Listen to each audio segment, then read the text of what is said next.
اللہ رب العزت قرآن پاک سورہ نساء آیت نمبر 70 میں ارشاد فرماتے ہیں کہ عام مسلمانوں کو بھی جنت میں انبیاء، صدیقین، شہداء اور صالحین کا درجہ ملے گا۔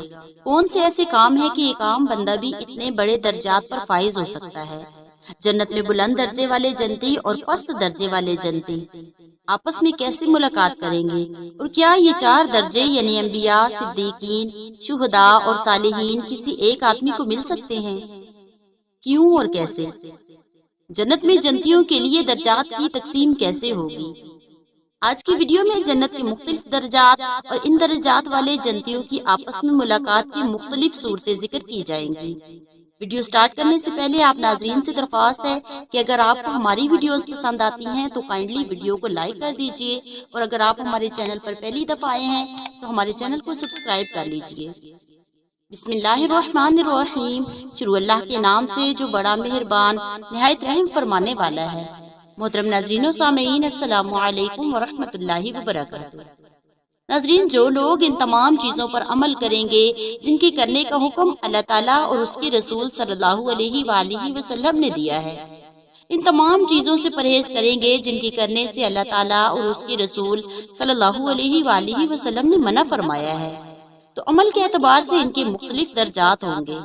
اول درجہ کے لوگوں کو اللہ تعالیٰ نے انبیاء علیہ السلام کے ساتھ جنت کے مقامات عالیہ میں جگہ عطا فرمائی ہے، اور دوسرے درجہ کے لوگوں کو ان لوگوں کے ساتھ جگہ عطا فرمائی جو انبیاء کے بعد ہیں، جن کو صدیقین کہا جاتا ہے، یعنی وہ صحابہ جنہوں نے بغیر کسی جھجک اور مخالفت کے اول ہی ایمان قبول کر لیا، جیسے کہ حضرت ابو بکر صدیق رضی اللہ تعالیٰ عنہ۔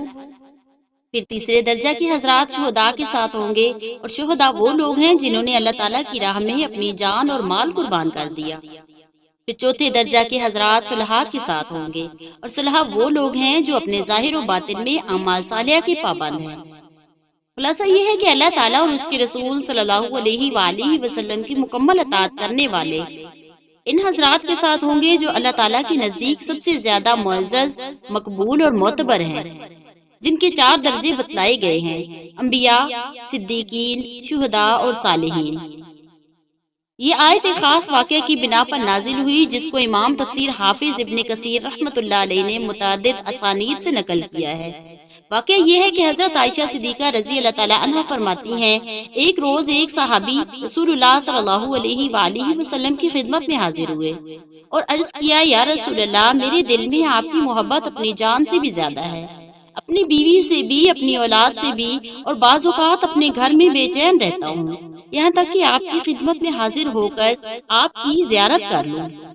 میرا دل تب قرار پاتا ہے۔ اب مجھے فکر ہے کہ جب آپ اس دنیا سے چلے جائیں گے اور مجھے بھی موت آ جائے گی تو میں جانتا ہوں کہ آپ صلی اللہ علیہ وآلہ وسلم جنت میں انبیاء علیہ الصلوۃ والسلام کے ساتھ درجات عالیہ میں ہوں گے، اور مجھے اول تو یہ معلوم ہی نہیں کہ میں جنت میں جاؤں گا یا نہیں۔ اگر پہنچ بھی گیا تو میرا درجہ آپ صلی اللہ علیہ وآلہ وسلم سے بہت نیچے ہوگا، میں وہاں آپ صلی اللہ علیہ وآلہ وسلم کی زیارت نہ کر سکوں گا، تو مجھے کیسے صبر آئے گا؟ حضرت صلی اللہ علیہ وآلہ وسلم نے اس کا کلام سن کر کچھ جواب نہ دیا، یہاں تک کہ یہ آیت مذکورہ نازل ہوئی، اور جو کوئی حکم مانے اللہ کا اور اس کے رسول صلی اللہ علیہ وآلہ وسلم کا، سو وہ ان کے ساتھ ہیں جن پر اللہ تعالیٰ نے انعام کیے کہ وہ نبی اور صدیقین اور شہید اور نیک بخت ہیں، اور اچھی ہے ان کی رفاقت۔ یہ فضل ہے اللہ کی طرف سے، اور اللہ تعالیٰ کافی ہے جاننے والا۔ اس وقت نبی کریم صلی اللہ علیہ وآلہ وسلم نے ان کو بشارت سنا دی کہ اطاعت گزاروں کو جنت میں انبیاء علیہ الصلوۃ والسلام اور صدیقین اور شہداء اور صالحین کے ساتھ ملاقات کا موقع ملتا رہے گا، یعنی درجات جنت میں تفاضل اور اعلیٰ ادنا ہونے کے باوجود باہم ملاقات اور مجالست کے مواقع ملیں گے، جس کی ایک صورت تو یہ ہوگی کہ اپنی اپنی جگہ سے ایک دوسرے کو دیکھیں گے، جیسا کہ موطا امام مالک رحمۃ اللہ علیہ میں بروایت ابو سعید خدری رضی اللہ تعالیٰ عنہ منقول ہے۔ حضور اقدس صلی اللہ علیہ وآلہ وسلم نے فرمایا، اہل جنت اپنی کھڑکیوں میں سے اپنے اوپر کے طبقات والوں کو دیکھیں گے جیسے دنیا میں تم ستاروں کو دیکھتے ہو، اور یہ بھی صورت ہوگی کہ درجات میں ملاقات کے لیے آیا کریں گے، جیسا کہ ابن جریر رحمۃ اللہ علیہ نے بروایت ربیع رحمۃ اللہ علیہ نقل کیا۔ رسول اللہ صلی اللہ علیہ وآلہ وسلم نے اس آیت کی تفسیر میں یہ ارشاد فرمایا، اونچے درجات والے نیچے درجات کی طرف اتر کر آیا کریں گے اور ان کے ساتھ ملاقات اور مجالست ہوا کرے گی، اور یہ بھی ممکن ہے کہ نیچے کے درجات والوں کو ملاقات کے لیے اعلیٰ درجہ میں جانے کی اجازت ہو۔ اس آیت کی بنا پر نبی کریم صلی اللہ علیہ وآلہ وسلم نے بہت سے لوگوں کو جنت میں اپنے ساتھ رہنے کی بشارت دی۔ صحیح مسلم میں حضرت کعب بن اسلمی رضی اللہ تعالیٰ عنہ نبی کریم صلی اللہ علیہ وآلہ وسلم کے ساتھ رات گزارتے تھے۔ ایک رات تہجد کے وقت کعب اسلمی رضی اللہ تعالیٰ عنہ نے نبی کریم صلی اللہ علیہ وآلہ وسلم کے لیے وضو کا پانی اور مسواک وغیرہ ضروریات لا کر رکھی، تو آپ صلی اللہ علیہ وآلہ وسلم نے خوش ہو کر فرمایا، مانگو کیا مانگتے ہو؟ کعب اسلمی رضی اللہ تعالیٰ عنہ نے عرض کیا، میں جنت میں آپ کی صحبت چاہتا ہوں۔ تو اس پر آپ صلی اللہ علیہ وآلہ وسلم نے فرمایا، اور کچھ؟ تو انہوں نے عرض کیا، اور کچھ نہیں۔ اس پر آپ صلی اللہ علیہ وآلہ وسلم نے ارشاد فرمایا، اگر تم جنت میں میرے ساتھ رہنا چاہتے ہو، اِنِّی عَلَىٰ نَفْسِكَ بِكَثْرَةِ السُّجُودِ، یعنی تمہارا مقصد حاصل ہو جائے گا، لیکن اس میں تم بھی میری مدد اس طرح کرو کہ کثرت سے سجدے کیا کرو، یعنی نوافل میں کثرت کیا کرو۔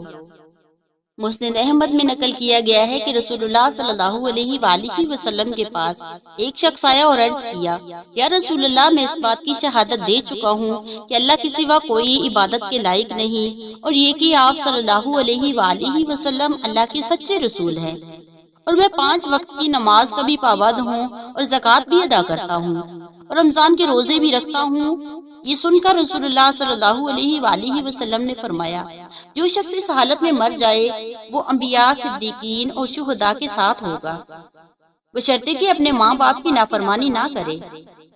اسی طرح ترمذی شریف کی ایک روایت میں رسول اللہ صلی اللہ علیہ وآلہ وسلم نے فرمایا، التاجر الصدوق الامین مع النبیین والصدیقین والشہداء، یعنی وہ تاجر جو سچا اور امانت دار ہو وہ انبیاء علیہ الصلوۃ والسلام اور صدیقین اور شہداء کے ساتھ ہوگا۔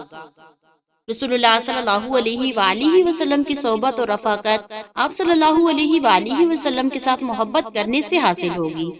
چنانچہ صحیح بخاری میں ترک مواترہ کے ساتھ صحابہ کرام کی ایک بڑی جماعت سے منقول ہے کہ رسول اللہ صلی اللہ علیہ وآلہ وسلم سے دریافت کیا گیا کہ شخص کا کیا درجہ ہوگا جو کسی جماعت سے محبت اور تعلق رکھتا ہے مگر عمل میں اس کے درجہ کو نہیں پہنچا، تو آپ صلی اللہ علیہ وآلہ وسلم نے فرمایا، المرء مع من احب، یعنی محشر میں ہر شخص اس کے ساتھ ہوگا جس سے اس کو محبت ہوگی۔ سبحان اللہ۔ حضرت انس رضی اللہ تعالیٰ عنہ فرماتے ہیں، صحابہ کرام رضی اللہ تعالیٰ عنہ مجمعین کو دنیا میں کسی چیز سے اتنی خوشی حاصل نہیں ہوئی جتنی اس حدیث کو سن کر ہوئی، کیونکہ اس حدیث میں ان کو یہ بشارت دے دی گئی، رسول اللہ صلی اللہ علیہ وآلہ وسلم کے ساتھ محبت کرنے والے محشر اور جنت میں بھی آپ صلی اللہ علیہ وآلہ وسلم کے ساتھ ہوں گے۔ طبرانی نے معجم کبیر میں حضرت عبداللہ بن عمر رضی اللہ تعالیٰ عنہ کی یہ روایت نقل کی ہے، ایک شخص حبشی نبی کریم صلی اللہ علیہ وآلہ وسلم کی خدمت میں حاضر ہوا اور عرض کیا، یا رسول اللہ، آپ صلی اللہ علیہ وآلہ وسلم ہم سے حسن صورت اور حسین رنگ میں بھی ممتاز ہیں اور نبوت اور رسالت میں بھی، اب اگر میں اس چیز پر ایمان لے آؤں جس پر آپ ایمان رکھتے ہیں اور وہی عمل کروں جو آپ صلی اللہ علیہ وآلہ وسلم کرتے ہیں، تو کیا میں بھی جنت میں آپ صلی اللہ علیہ وآلہ وسلم کا ساتھ پا سکتا ہوں؟ اس پر نبی کریم صلی اللہ علیہ وآلہ وسلم نے فرمایا، ہاں ضرور، تم اپنی حبشیانہ بدصورتی سے نہ گھبراؤ، قسم ہے اس ذات کی جس کے قبضہ میں میری جان ہے، جنت میں کالے رنگ کے حبشی سفید اور حسین ہو جائیں گے اور 1000 سال کی مسافت سے چمکیں گے، اور جو شخص لا الہ الا اللہ کا قائل ہو اس کی فلاح و نجات اللہ تعالیٰ کی ذمہ ہو جاتی ہے، اور جو شخص سبحان اللہ و بحمدہ پڑھتا ہے اس کے نامہ اعمال میں 1,24,000 نیکیاں لکھی جاتی ہیں۔ یہ سن کر مجلس میں سے ایک شخص نے عرض کیا، یا رسول اللہ، جب اللہ تعالیٰ کے دربار میں حسنات کی اتنی سخاوت ہے تو ہم پھر کیسے ہلاک ہو سکتے ہیں یا عذاب میں کیسے گرفتار ہو سکتے ہیں؟ اس پر آپ صلی اللہ علیہ وآلہ وسلم نے فرمایا، یہ بات نہیں، حقیقت یہ ہے کہ قیامت میں بعض آدمی اتنا عمل اور حسنات لے کر آئے گا کہ اگر ان کو پہاڑ پر رکھ دیا جائے تو پہاڑ بھی ان کے بوجھ کا تحمل نہ کر سکے، لیکن اس کے مقابلہ میں جب اللہ تعالیٰ کی نعمتیں آتی ہیں اور ان سے موازنہ کیا جاتا ہے تو انسان کا من اس کے مقابلہ میں ختم ہو جاتا ہے، مگر یہ کہ اللہ رب العزت کا فضل جس پر ہو، اللہ رب العزت جس کو اپنی رحمت سے نوازے وہی نجات پا سکتا ہے۔ اس حبشی کے سوال و جواب ہی پر سورۃ دہر کی یہ آیت نازل ہوئی، هل اتى على الانسان حين من الدهر لم يكن شيئا مذكورا۔ حبشی نے حیرت سے سوال کیا، یا رسول اللہ صلی اللہ علیہ وآلہ وسلم، میری آنکھیں بھی ان نعمتوں کو دیکھیں گی جن کو آپ صلی اللہ علیہ وآلہ وسلم کی آنکھیں دیکھیں گی؟ آپ صلی اللہ علیہ وآلہ وسلم نے فرمایا، ہاں ضرور۔ یہ سن کر حبشی نو مسلم نے رونا شروع کیا، یہاں تک کہ روتے روتے وہیں جان دے دی۔ تو نبی کریم صلی اللہ علیہ وآلہ وسلم نے اپنے دست مبارک سے اس کی تجہیز و تکفین فرمائی۔ سبحان اللہ۔ اب ایک بات قابل غور باقی ہے کہ اللہ تعالیٰ کا جن لوگوں پر انعام ہے ان کے 4 درجے بیان فرمائے گئے۔ یہ درجے کس اعتبار سے ہیں اور ان چاروں درجوں میں باہمی نسبت اور فرق کیا ہے، اور کیا یہ چاروں درجے کسی ایک شخص میں جمع ہو سکتے ہیں یا نہیں؟ حضرات مفسرین نے اس بارے میں مختلف اقوال طویل تفصیل سے لکھے ہیں۔ بعض نے فرمایا ہے یہ چاروں درجے ایک شخص میں بھی جمع ہو سکتے ہیں، کیونکہ قرآن پاک میں جن کو نبی فرمایا گیا ان کو صدیق وغیرہ کے القاب سے بھی نوازا گیا۔ حضرت ابراہیم علیہ السلام کے متعلق ارشاد ہے، انہو کان صدیقا نبیّا، اور حضرت یحییٰ علیہ السلام کے بارے میں آیا ہے، وہ نبیّ من الصالحین۔ اسی طرح حضرت عیسیٰ علیہ السلام کے متعلق فرمایا گیا، وَقَهْلًا وَمِنَ الصَّالِحِينَ۔ اس کا حاصل یہ ہے کہ اگرچہ مفہوم معنی کے اعتبار سے یہ 4 صفات اور درجات الگ الگ ہیں، لیکن یہ سب صفات ایک شخص میں بھی جمع ہو سکتی ہیں۔ اس کی مثال ایسے ہے جیسے مفسر، محدث، فقیہ، مورخ اور مکلم۔ مختلف صفات علماء کی ہیں، لیکن بعض علماء ایسے بھی ہو سکتے ہیں جو مفسر بھی ہوں، محدث بھی ہوں، فقیہ بھی ہوں، مورخ بھی ہوں، متکلم بھی ہوں، یا جس طرح ڈاکٹر، انجینئر، پائلٹ، مختلف صفات ہیں، مگر یہ سب کسی ایک شخص میں بھی جمع ہو سکتی ہیں۔ البتہ عرف عام میں قاعدہ یہ ہے کہ جس شخص پر جس صفت کا غلبہ ہوتا ہے اسی کے نام سے وہ معروف ہو جاتا ہے، اور طبقات پر کتابیں لکھنے والے اس کو اسی طبقہ میں شمار کرتے ہیں۔ اسی وجہ سے عامہ مفسرین نے فرمایا ہے، صدیقین سے مراد اجلہ صحابہ ہیں، اور شہداء سے مراد شہدائے احد، اور صالحین سے عام مسلمان مراد ہیں۔ امام راغب رحمۃ اللہ علیہ نے ان چاروں درجات کو مختلف درجات قرار دیا ہے کہ جس طرح اللہ رب العزت نے مومنین کو 4 قسموں میں تقسیم کر کے ہر ایک کے لیے درجات اعلیٰ و ادنا مقرر فرمائے ہیں، اور عام مسلمانوں کی اس کی ترغیب دی ہے کہ وہ ان میں سے کسی کے درجہ سے پیچھے نہ رہیں، علمی طور پر، عملی طور پر جد و جہد کے ذریعہ ان درجات تک پہنچنے کی کوشش کریں۔ ان میں نبوت ایک ایسا مقام ہے جو جد و جہد سے کسی کو حاصل نہیں ہو سکتا، لیکن نبی علیہ الصلوۃ والسلام کی معیت پھر بھی حاصل ہو جاتی ہے۔ امام راغب رحمۃ اللہ علیہ نے فرمایا ہے، ان درجات میں سب سے پہلا درجہ انبیاء علیہ الصلوۃ والسلام کا ہے جن کو قوت الہیہ کی امداد حاصل ہے، اور ان کی مثال ایسے ہے جیسے کوئی شخص کسی چیز کو قریب سے دیکھ رہا ہو۔ اسی لیے حق تعالی شانہ نے ان کے متعلق ارشاد فرمایا، افتمارونہ علی ما یری۔ دوسرا درجہ صدیقین کا ہے، اور یہ وہ لوگ ہیں جو معرفت میں انبیاء علیہ الصلوۃ والسلام کے قریب ہیں۔ ان کی مثال ایسے ہے جیسے کوئی شخص کسی چیز کو دور سے دیکھ رہا ہو۔ حضرت علی رضی اللہ تعالیٰ عنہ سے کسی نے پوچھا، کیا آپ نے اللہ تعالیٰ کو دیکھا ہے؟ آپ نے فرمایا، ہاں، میں کسی ایسی چیز کی عبادت نہیں کر سکتا جس کو میں نہ دیکھوں۔ پھر فرمایا، اللہ تعالیٰ کو لوگوں نے آنکھوں سے تو نہیں دیکھا، لیکن ان کی قلوب نے حقائق ایمان کے ذریعہ دیکھ لیا ہے۔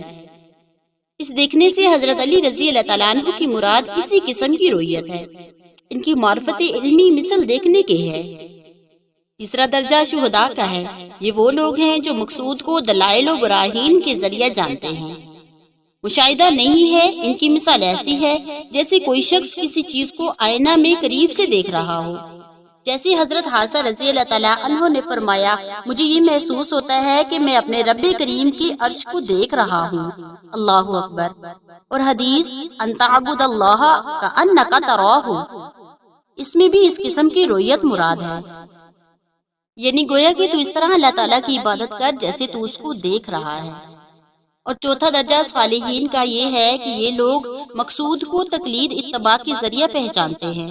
ان کی مثال ایسے ہے جیسے کوئی کسی چیز کو آئینہ میں دور سے دیکھے۔ اور حدیث میں فَإِن لَمْ تَكُنْ تَرَاهُ فَإِنَّهُ يَرَاكَ، یعنی اگر تو اس کی عبادت اس طرح نہیں کر سکتا کہ تو اس کو دیکھ رہا ہے تو اس طرح کر جیسے وہ تجھے دیکھ رہا ہے۔ اس میں بھی رؤیت کا یہی درجہ مراد ہو سکتا ہے۔ امام راغب رحمۃ اللہ علیہ کی اس تحقیق کا حاصل یہ ہے کہ یہ 4 درجے معرفت رب کے درجات ہیں اور معرفت کے مختلف درجات کی بنا پر مختلف مدارج ہیں۔ بہرحال آیت کا مضمون صاف ہے۔ اس میں مسلمانوں کو یہ بشارت دی گئی کہ اللہ تعالیٰ اور اس کی رسول صلی اللہ علیہ وآلہ وسلم کی مکمل اطاعت کرنے والے درجات عالیہ کے رہنے والوں کے ساتھ ہوں گے۔ اللہ رب العزت سے دعا ہے کہ یہ محبت ہم سب کو نصیب فرمائے، آمین یا رب العالمین، واللہ اعلم۔